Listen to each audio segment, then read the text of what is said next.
What's the meaning of cryptography?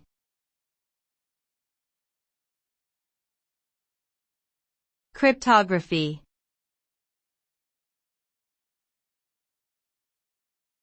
Cryptography.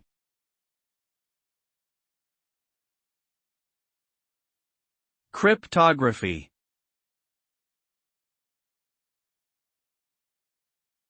Cryptography.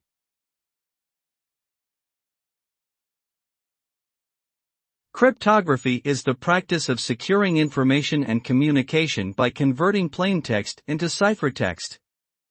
This is achieved through the use of mathematical algorithms and keys that scramble the original message in a way that it can only be deciphered by someone who possesses the correct decryption key.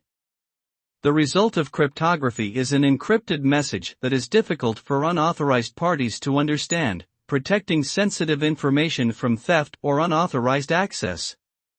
Cryptography is widely used in computer networks, such as for online transactions, secure messaging, and password protection.